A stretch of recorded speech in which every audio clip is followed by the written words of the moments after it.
What may seem like a fun day at the pool is actually scientific research. Here, oceanographers are using plastic ducts to study how pollution moves via currents from one part of the sea to another.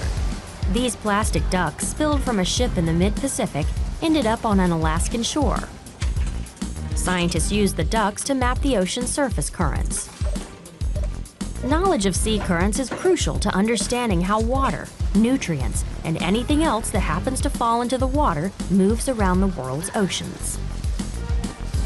Spills from commercial ships are not always so whimsical. March 24, 1989. The Exxon Valdez hits a reef, spilling close to 42 million liters of oil into Alaska's Prince William Sound, coating hundreds of kilometers of shoreline and killing or injuring thousands of animals. Biologists are still measuring the spill's impact on the environment. Environmental changes, or accidents, have lasting repercussions. What happens in one part of the world may have consequences in other areas, even hundreds of kilometers away. Our pollution problems have been building for a long time. Starting in the late 18th century, the agricultural and industrial revolutions sparked an age of economic opportunity, but the environmental consequences were severe. Chemical waste contaminated food and water, and air pollution shrouded overpopulated cities. Population demands and increased production levels from industry and agriculture have resulted in pollution problems around the world. Pollution in the forms of runoff, smog, and ground contamination are especially severe in large cities. Environmental concerns are being addressed in Mexico City, a city where smog and ozone from automobile emissions cause widespread irritation to eyes and lungs.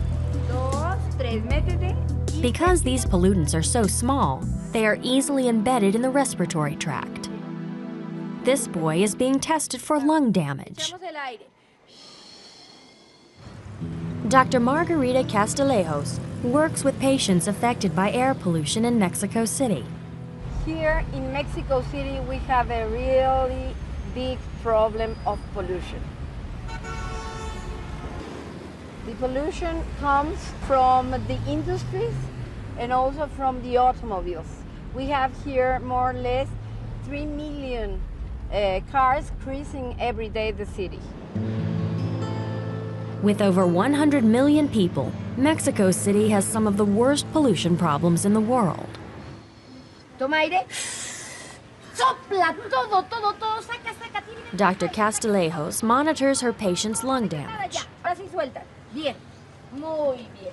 Medical researchers have found that smog is full of small particles that may penetrate the lungs. Only a few hundred kilometers north of Mexico City, the smog problems of Los Angeles are legendary. But efforts to legislate smog levels in large cities are making slow progress. Despite several clean air laws, particulate matter emissions have nearly doubled in the United States since 1970. 144 million metric tons are still released into the air every year. To reduce pollution, these taxis in Mexico City and most U.S. vehicles use catalytic converters, devices that change harmful gases such as carbon monoxide into carbon dioxide and water vapor. As a result, the number of toxic chemicals emitted into the air is greatly reduced.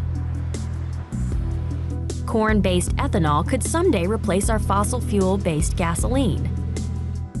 Cars can also be converted to run on other types of energy, such as these solar-powered cars. Hybrid cars run on a combination of two sources of power, such as a rechargeable battery and gasoline. It is vital that pollution be cleaned up and natural resources preserved wherever possible. Although significant strides have been made to clean and preserve the world we live in, we must constantly reevaluate how we use our natural resources. A better tomorrow can only begin with a clearer and cleaner vision of today.